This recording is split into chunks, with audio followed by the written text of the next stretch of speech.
Welcome to my shop.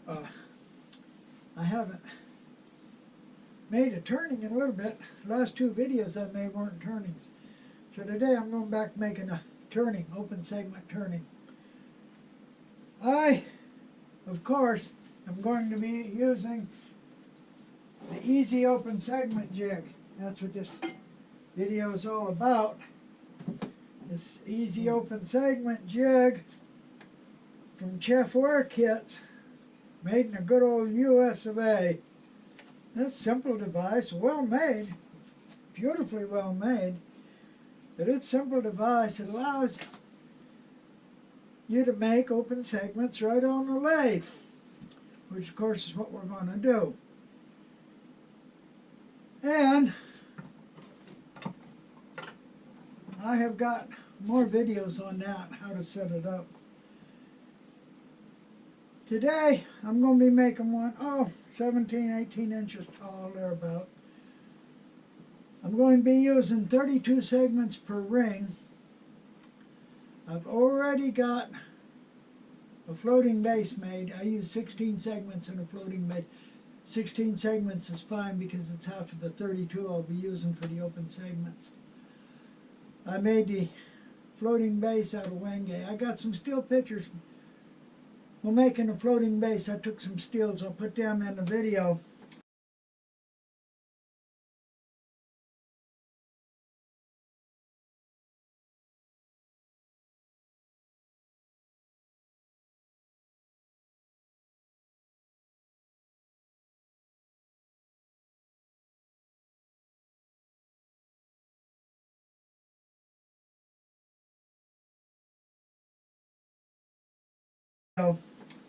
Now, I got the pattern drawn out. Normally I don't draw it out this elaborate, but I got the pattern drawn out, and I'm going to take a close-up of this too.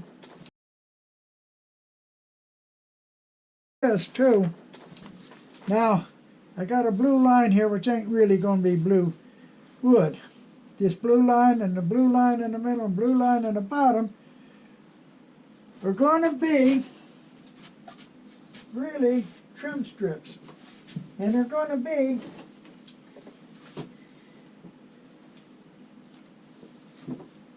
thin pieces that add up to a ½ inch, because I'll be using ½ inch segments for the open segments. I'm going to use trim strips that add up to a ½ inch. So what I'm going to do is put in a row of maple that's 0.2 inches thick. Then I'll put in a row of Wenge that's 0.1 inch thick. Then I'll put in another row of maple that's 0.2 inch thick. And I'll end up with trim rings that look something like that, more or less. Now I could glue them together and just cut segments and just glue them on one time, but that, believe it or not, that gives a completely different look than if you put 3 rows. So I'm actually going to make 3 rows. First maple, then the offset row will be Wenge, and then maple again. Now trim rings, of course, you can do many, many things. The combinations are limitless. Like I could put 0.1 maple, 0.1 Wenge, 0.1 maple, 0.1 Wenge, 0.1 maple. Or I could put 0.1 bloodwood, 0.1 maple, 0.1 Wenge, maple, bloodwood. Like I said, it's limitless the way you can do trim. But I'm going to put a trim ring on the bottom, in the middle, and on the top, just below the solid ring. Now I've got it drawn out here. Got it drawn out with all the segments. I don't really need to draw all the segments because the widest ones, of course, is at the bottom and the top, and they're only 5/8 of an inch wide. It's the biggest I need. Of course, material I cut's actually bigger than 5/8. And then I'll measure from the center of the turning out to get the diameter of the ring. Now I'm going to take a close-up of that too.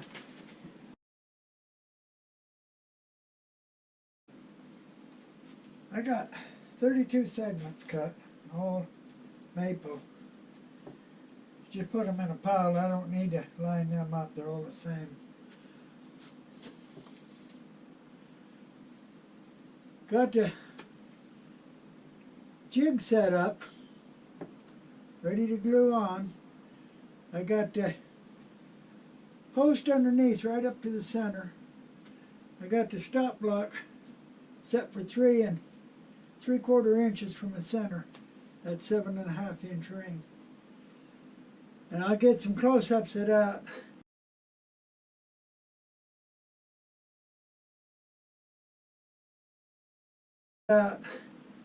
So I'm ready to start gluing on the first row of segments.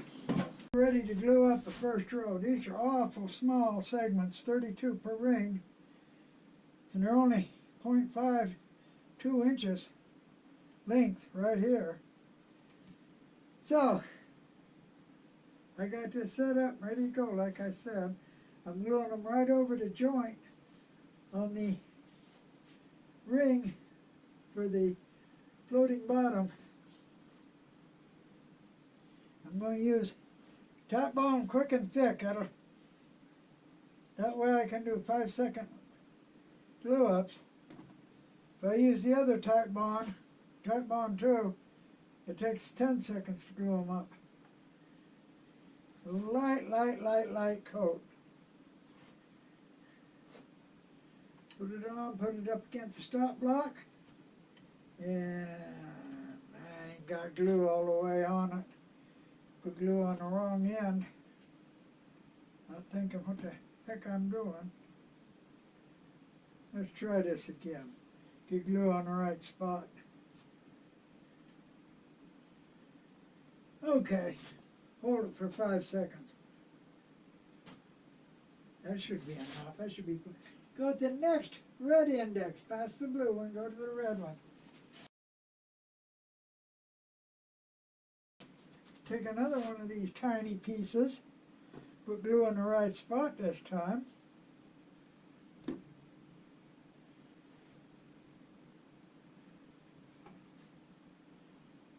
Do it the same way. Line it up. Put it against the stop block.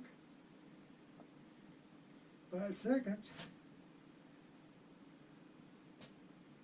That should do it. It shouldn't fall off.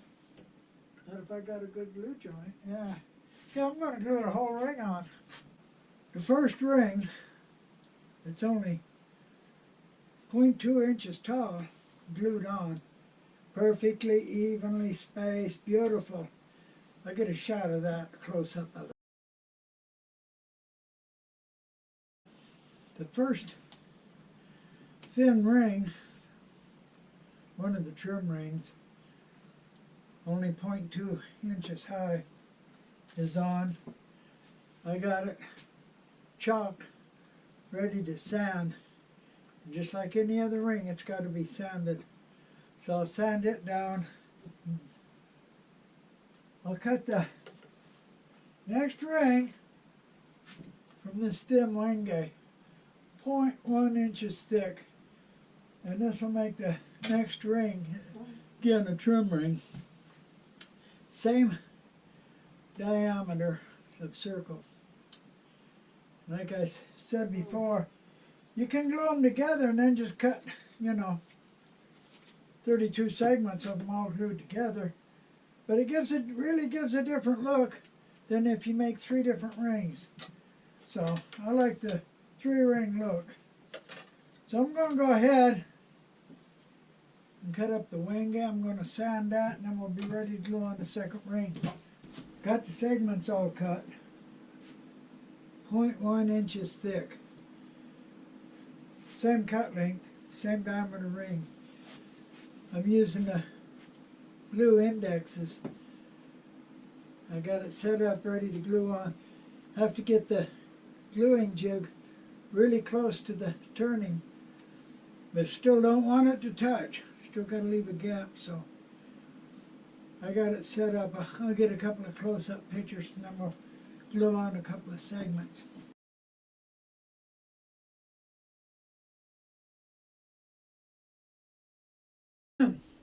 Let's go ahead and glue a couple of these segments on. Really small segments. really thin. Actually, it's kind of hard to hold on to them. But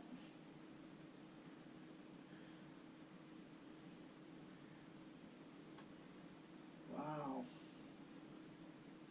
really close up.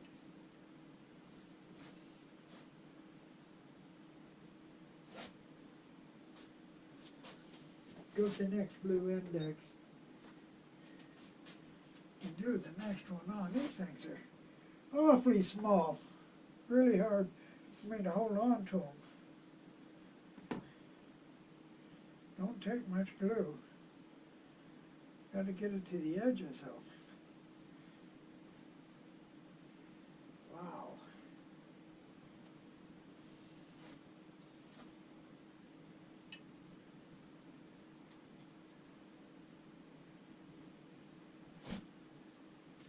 These things are hard to hold on to, but I'll get them.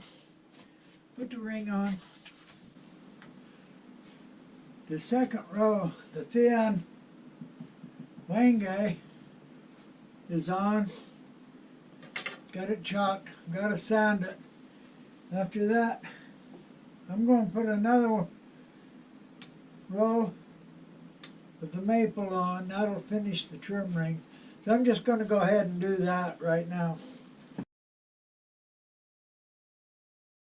The last of the trim rings is on. And that makes it a total of 1/2 inch high, which is the same as the pattern type pieces.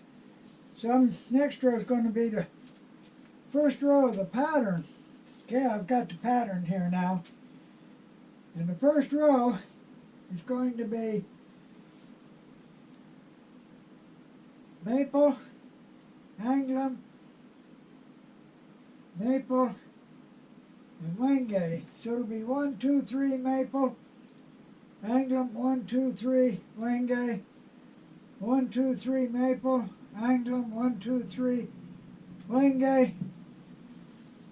So there'll be a total of 4 anglum and 4 wenge. That's 8. That means there'll be 24 maple. So I got to know the diameter of the ring. So I get this drawing out and measure it from the center to the edge of that segment. And it's going to be right at 8 inch. It's 4 inch from the center out to it. So it'll be an 8 inch ring. The 8 inch ring, 32 segments, open segments, 8 inch, 0.5515. So I'll set this to 0.5515, 0.552, that's close enough. And I'm going to cut 32 segments on the table saw for it.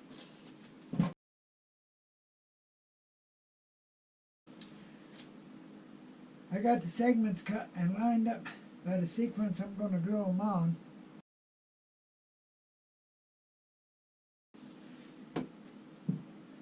I got the step block set now for 4 inches. That's 4 inches from center, which would give me an 8 inch ring. So I'm ready to set the platform up. Use the blue indexes this time. This is actually the 4th ring. And glue these on. Pattern pieces go on. Same as the trim pieces. A light layer of glue. Where's my paper? I have to have some paper here. Some kind.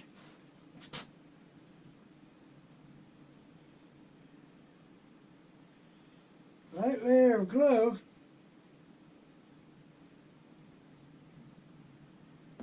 Five-second clamp time. Then go on to the next index. The whole ring's that way. Just a light layer of glue. Not much at all.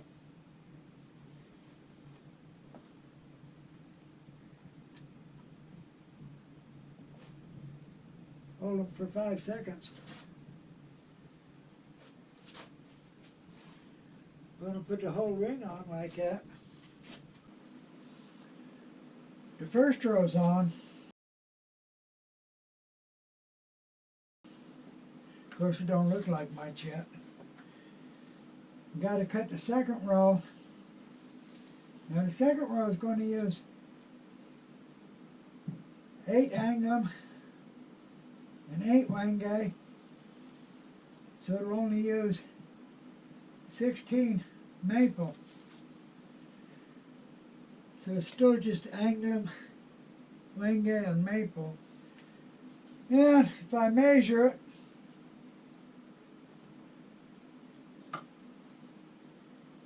it's going to be about 8 1/4 inch. 8 1/4 inch. 0.5687. I'll set it up and cut 32 segments, and I'll just go ahead and glue them on. Just go ahead and glue some more rings on now. They're all the same procedure. Second ring's on. Now, the third ring is where we start getting more colors of wood in, more different kinds of wood. The big diamond's got a smaller diamond in it, and that's got a smaller diamond yet in it. The small diamonds has just got one spot in the middle. The bigger diamonds, I think I'm going to change my mind, make the bigger diamonds wenge. I was going to make them anglum, but I think I'll make the little diamonds anglum, the big diamonds wenge. Means I'm going to have to make small wenge stock, but not right at the moment. So the third ring, I'm going to start putting a yellow heart diamond inside the big diamond, the wenge diamond. And I'm just going to put one spot inside the small diamond. I'm going to use sycamore for that. No, I'm not going to use sycamore for that. That's anglum. Sycamore won't show up good. I'm going to use some Macassar ebony. I'm going to put Macassar ebony in. I'm going to have to cut more stock of this later too. So, I'm going to need 8 wenge. I'm going to need 8 anglum. I'm going to need 4 yellow heart. And I'm going to need 4 Macassar ebony. So that means I'm going to need 12 maple. That's what I come up with. And that ring is going to be 8 1/2 inch diameter. 8 1/2 inch diameter. 0.586. So I'm going to have to set up the saw for 0.586 and cut 32 more segments. 2 pattern rings on now. So it's time to start turning the inside a little bit. I'll turn it into the trim rings, maybe into the first pattern ring a little bit. Won't touch the top pattern ring. They have a tendency to split. U-joint won't fail, but they have a tendency to split unless they're got something glued on the top of them. So I'm going to go ahead and turn the inside just a little bit, get it started. I got the third row cut. I said it was 8 maple, or 12 maple. It's only 8 maple, not 12. I got them all lined up, getting colorful now. You can start to see a pattern in them. And I'm just going to go ahead and glue them on. I'll take a quick shot, still shot of that. I got the 4th pattern ring on now. Now the 5th pattern ring is where I'm going to start putting the purple heart I've got the big Wenge diamond, and inside of it I got the yellow heart. And inside of that I'm putting purple heart, and then inside the purple heart be one single segment of sycamore. So this is the 5th pattern ring, will be the first purple heart, and it'll be the last anglum for the little diamond here. It'll be the last, the top piece of that bottom diamond there. So that means I'm going to have to cut 4 purple heart, 4 anglum, 8 yellow heart, 8 Wenge, and 8 maple. And the 5th pattern ring going to be 9 inches in diameter. So 9 inches in diameter, going to be 0.62. I've already got this set for 0.62. I'm going to go ahead, cut my segments. Now I'll line them up, ready to glue on. I might take a shot of that. And then, same as always, just glue them on. Watch the pattern. I got to sand this 4th ring off yet. I'll sand it off and then glue it on. And again, careful where I glue them. Watch the pattern as I go. I have 13 pattern rings on now. So that means I'm right at the middle. It's where I'm going to put the trim rings in the middle. I'm going to put a set of trim rings, same as the ones on the bottom. A light one, a thin dark one, and a light one, right in the middle. That's where I'm at right now, halfway. It's also the widest spot. Now I don't know how these trim rings in the middle is going to look when I'm finished, but I'm going to do it anyway. We'll see. And so you can see the pattern showing now. You can actually see it. So it's 10 1/4 inches in diameter right now, and the trim rings are all going to be 10 1/4 inch diameter, and then the pattern rings starting on the top will be 10 1/4 inch diameter, and then it'll start back down again. So I've got it turned inside almost all the way out. I've got it sanded quite a ways, and I've got finish put on it quite a ways on the inside. So I'm working the inside as I go out. Like I said, it's easier that way. So I'll get a couple of still pictures of this, and I'll go ahead and cut some more trim rings. Some 0.2 inch thick maple and some 0.1 inch thick Wenge. So it'll be maple, Wenge, and maple.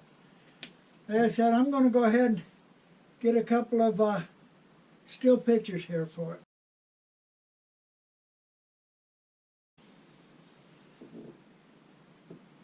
I put the first row of trim rings on. Right in the center. Unlike the bottom and the top, the center don't have that solid Wenge ring. The bottom has Wenge on it and then the trim ring. The top will have the trim rings and then Wenge over it. But the center don't. The center just has the pattern rings above and below it. And the pattern rings right there are mostly maple. So I don't really like the looks out of it now that I got it on there. So if you've watched all my videos, you'll know if I don't like something, it's coming off. So what I'm going to do, I'm going to take that ring off, and I'm going to reverse the trim rings here. What I'm going to do is make it Wenge, maple, and Wenge. Instead of maple, Wenge, and maple, I'll make it this way. So make the trim rings like this for the center. Of course, the tops and bottoms, the trim rings are like this. So yeah, I'm just going to reverse it. So I am going to take that ring off. Took off the maple ring I didn't like. Put on a wenge ring. Now I'm going to put a maple ring on over the wenge. Then I'll put another wenge ring on. I'll get a picture of that when I'm done. I got a picture of just the wenge, but I'll get a picture of the whole thing when I'm done. Actually, it's just reversed what I got on the top and the bottom, so it'll really match actually. So I'm going to go ahead and finish up the 2 trim rings. I got the 3 trim rings on now. I got a picture of it. Time to put the next group of pattern rings on. Actually, it's just going to be a reverse of what we got. And I could offset them. Put the wenge diamonds right over the top of the anglum diamonds. And vice versa. But I'm not going to. I'm going to stack them straight. I don't know how that would look if I did offset them. Anyway, I'm going to stack them straight. And like I said, it's just a reverse. And it's coming back down again. It's going to be just going to be a nice, smooth, long barrel shape. I like that shape. So, next thing to do is to cut the first pattern pieces, which again are going to be 4 wenge, 4 anglum, and 24 maple. And again,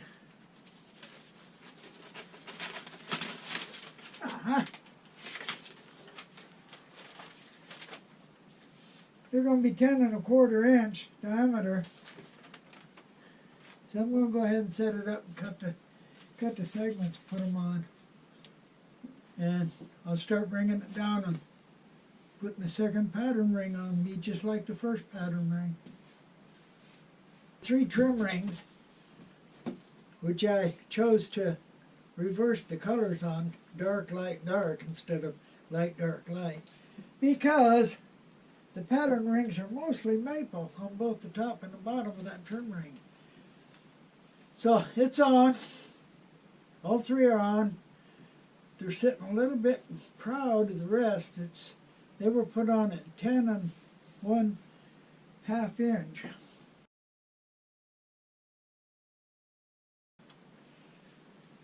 So now I'm ready to put on the first pattern ring on the top. And the top's just going to be a reverse of the bottom. So the first pattern ring on the top is going to be 10 1/4 inch, just like the last pattern ring before the trim. And it's going to be 4 wenge, 24 maple, and 4 anglum. And I got it lined up, ready to go to put it on. So we're just going to, again, repeat the rings on the bottom, just mirror image of them on the top. So we're going to go ahead and glue this ring on. I've got 3 rings put on past the center point where the trim rings are. And I think now's a good time to put the steady rest on, put the wheels on it. And of course, when you put steady rest on an open segment, the wheels have got to run across 2 adjoining rings so that there's always wood under the wheels. And of course, that's why I got flat wheels on the steady rest instead of rollerblade wheels. I've got a whole video on the steady rest. So the trim ring is perfect for it. It sits a little bit proud, and it's narrow. Three rings together, it's narrow. So I turned them around and sanded them flat on the top. I took a close-up still shot of it. So I'm going to go ahead and put the steady rest there, and that'll help stabilize it as I go on out further. I've haven't been working on it for a day or two. My wife's got things come up. She wants me to do this and do that and do something else. And of course, if she says to do it, you do it. And I lost the music. The music died. It's a big day the music died in here. And I've got to have my music in my shop. Now, I don't run a radio or anything like that. I play MP3s. And I got a special program to play them so that I can click on any playlist I want and get it up immediately. I can put two playlists, so to play one and then play the other, play one, play the other, or three or four or five, whatever.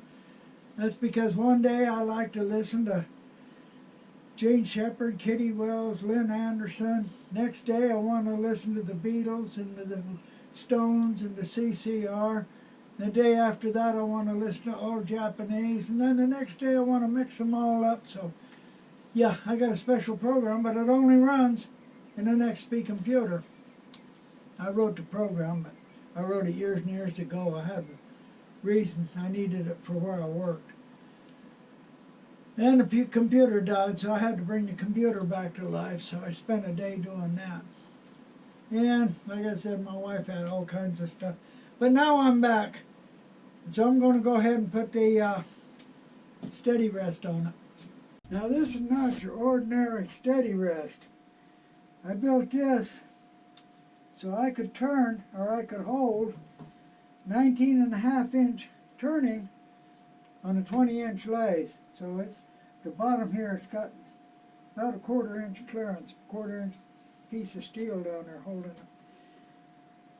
It's got skateboard wheels which are flat on the bottom so that I can use it on open segments. Like I said, right now it's running on the trim rings, 3 rings under it, so it's got wood all the time. I turn them flat on the top. I'll get a good close-up of the wheels on them. And so, with wood under it all the time, of course it runs smooth. It don't jump and vibrate when it hits holes, it just keeps running smooth. So I'll go ahead and get a close-up on one of the wheels. Well, everything been on hold for a little while. I bought my wife a brand new car.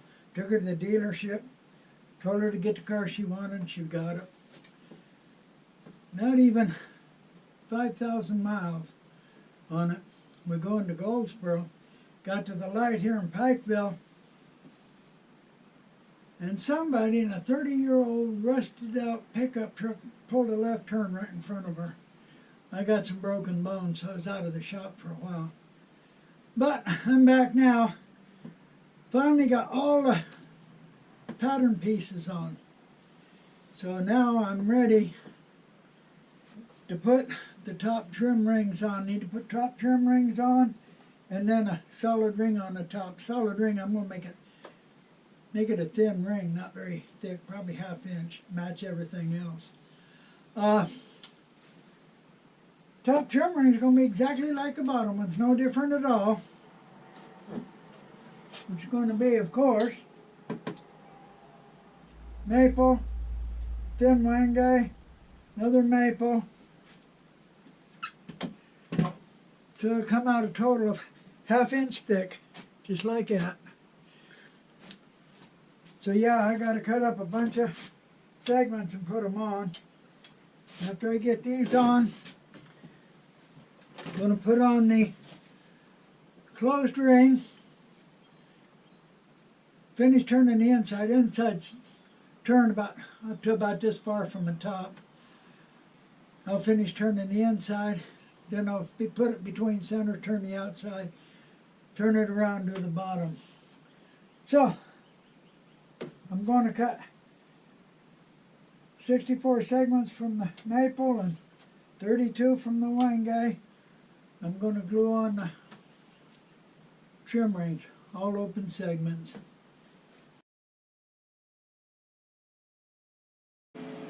I got the 3 trim rings on.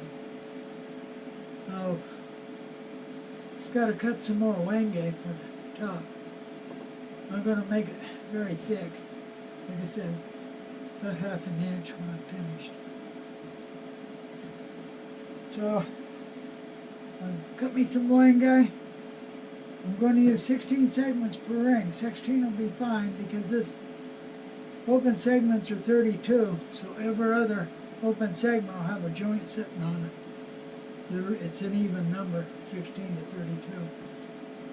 I'll put the closed ring on it, then I'll finish turning it inside, turn the closed ring a little bit on the top. I'll put my cone on it and spin it between centers and do the outside. So I'm going to go ahead and cut some wenge for the top. I made a 16 segment wenge ring. Just normal way to make it. I took a still picture of it and clamped up. I'm going to put a light layer of glue on it, very light layer. I got it on the cold jaws on the live center. Put the tailstock, then I'll bring it up and put it on here. I could put a little glue on every one, but there's 32 of them. That's a bit of a pain. So I just put a little light glue all the way around. Normally I'd use tight bound too, but today I'm going to use quick and thick. Don't take too much.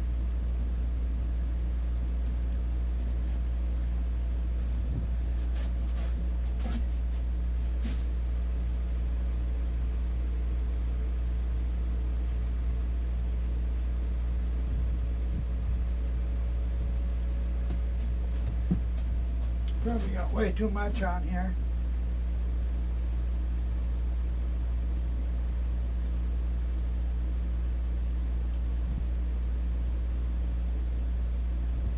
Don't need all that much.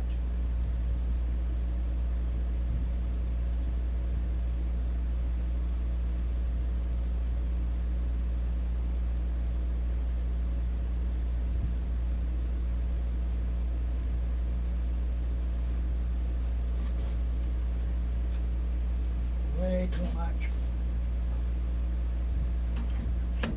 Now line it up so that the seam on the closed segment folds right over the top of an open segment.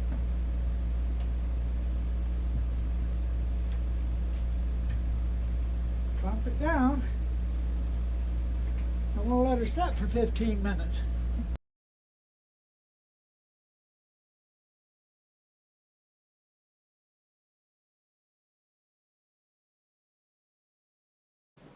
Man, it's getting hot in here today. Got the inside turn sanded, put finish on all the way up now. Got the top turned enough where I can put the cone in it and turn it between centers now. Got the steady rest backed off. I think I can get in there. I don't think I'm going to have to remove the steady rest all the way. I may. I don't want to, but I may have to. So I can go ahead and start turning the outside now. So I'll get a close-up of this using my homemade cone in the front and got it between centers.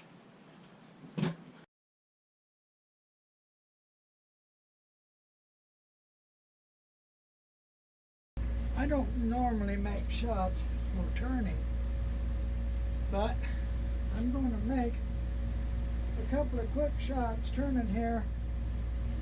I'm going to use the Olin tool. Show just how good it cuts. I don't know how many videos I've seen where people say, oh, I've got this new tool that everybody says I should get from this manufacturer. And this thing cuts like butter, and every time you see them turning, they'll be turning a piece of maple or walnut or some other such wood. You never see them turning bloodwood or IPE or McCoy or even purple heart or yellow heart. And yeah, turn like butter, just flies everywhere. I could cut a screwdriver to turn the woods they turn them with it, but this has got soft woods, hardwoods, but softer hardwoods. It's also got real hard hardwoods in it. It's got the whole range, real hard to fairly soft. I'm going to just make a quick shot here.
So you can see just how easy it is to cut. And you can hear it sing because there's open segments. Side turn, just about a few minutes. Now, I've mentioned this before in other videos, I'll mention it again. You have to turn it pretty smooth because you can't sand it a lot. The reason you can't sand it a lot is because the anglum and the maple is a lot softer than the yellow heart and the purple heart and the wenge. And you'll sand the maple, the anglum away faster than you will the other woods, and it'll leave ripples in it, dips in it. So I'm just going to sand it a little bit, not too much, just enough. It's pretty smooth now.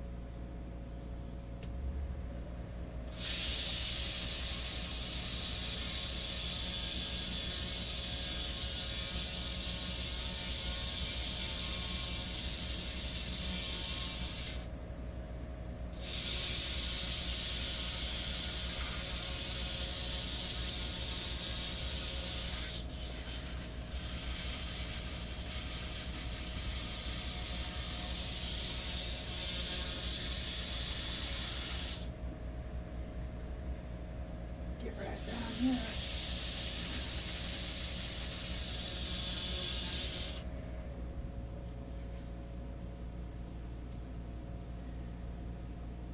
Right in here, just a bit more.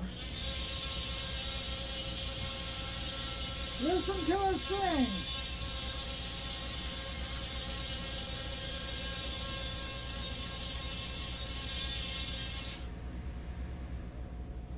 Okay, I'm going to put some finish on it. I'm going to turn it by hand, use a paper towel, and put some shellac on it.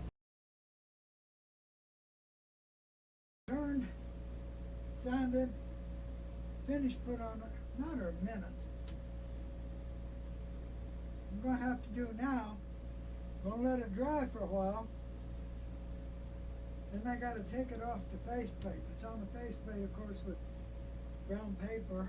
Then I'm going to have to turn it around and clean up the bottom a little bit, and that'll be it.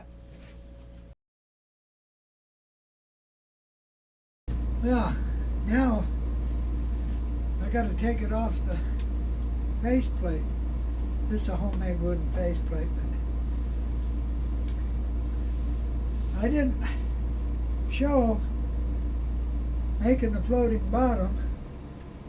I've got a whole video on just making a floating bottom, so I did show some stills on it. And of course it's put on with brown paper bag. So I got to split the brown paper bag and get it off. I got this tool here. Got to get it lined up in just the right spot. Sometimes it's hard to get the right spot. Ain't always easy.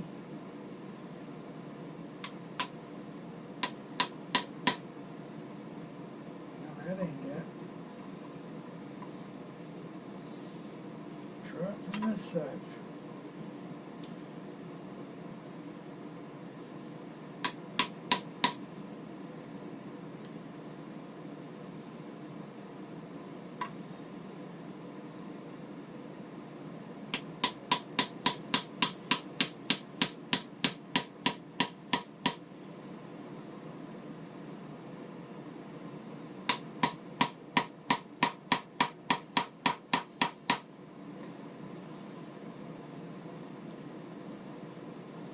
God.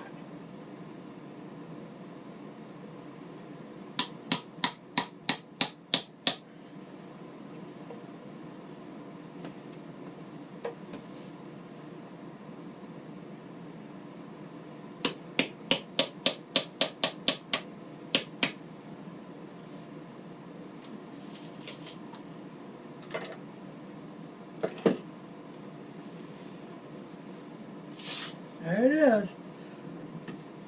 Now I got to turn it around and clean up the bottom. I want to do it between centers. If I put the center right in the middle here, it's only a 1/4 inch thick piece. It'll break it. So what I want to do is put a piece that fits inside and pushes all the way around the edge. A piece similar to this. In fact, well, this one's a little bit big. We'll have to make one smaller than that. So I'm going to have to make a piece just to fit in there, just like this, and push right around the edge. So I'm going to go ahead and build a piece to do that. Okay, in the front, I'm going to use the cold jaws. I'm using these big, long pins. I'm going to hold it from the inside. With these long pins, there's no way it can get away. And on the back, I'm using this block and the center in it, so there's no way the back can come loose either. So I'm going to go ahead and mount it up.